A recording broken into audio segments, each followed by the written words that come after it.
নমস্কাৰ আকৌ এটি নতুন ভিডিঅ' লৈ আহিছোঁ আপোনালোকৰ মাজলৈ তেতিয়াহ'লে আহক দেৰি নকৰি আজি ভিডিঅ'টো আৰম্ভ কৰোঁ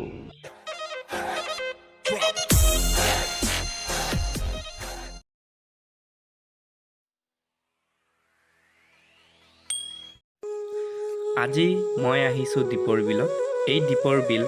আমাৰ গুৱাহাটী চহৰৰ দক্ষিণ পশ্চিম কামৰূপ মহানগৰ জিলাত অৱস্থিত তেতিয়াহ'লে আপোনালোকক আজি বিশেষ কিছু দীপৰ বিলৰ কথা ক'ম তেতিয়াহ'লে আপোনালোকে মোৰ লগত ভিডিঅ'টো আগলৈ চাই থাকক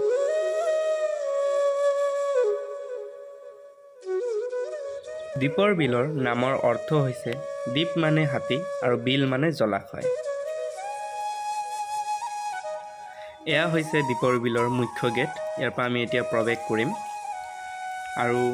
আপোনালোকক ভিতৰৰ দৃশ্যটো দেখাম এই বিলৰ মুঠ মাটিকালি হৈছে 40 বৰ্গ মিটাৰ আৰু ইয়াত খুব ধুনীয়া এটি জিৰণি চৰাও আছে এই বিলৰ আশে-পাশে 14খন খিলঞ্জীয়া গাঁও অৱস্থিত ইয়াৰ মাছমৰীয়াসকল এই বিলৰ ওপৰত নিৰ্ভৰশীল এই বিলক অৰ্থাৎ দীপৰ বিলক 1989 চনত ইণ্টাৰনেশ্যনেল বাৰ্ড লাইফ এছ'চিয়েশ্যন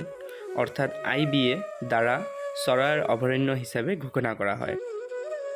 এই বিলত বিভিন্ন প্ৰজাতিৰ চৰাইৰ লগতে কিন্তু বিভিন্ন প্ৰজাতিৰ মাছ দেখিবলৈ পোৱা যায় এই মাছমৰীয়াসকল এই বিলত মাৰ্চ মাহৰ পৰা অক্টোবৰলৈ মাছ ধৰি এই বিলৰ ওচৰতে বহি বিক্ৰী কৰা দৃশ্য দেখা যায় এই বিলক মিঠা পানীৰ জলাশয় বা বিল বুলিও কোৱা হয় অসম অঞ্চলৰ এই বিলকে ব্ৰহ্মপুত্ৰ উপত্যকাৰ এক অন্যতম বৃহৎ বিল হিচাপে জনা যায়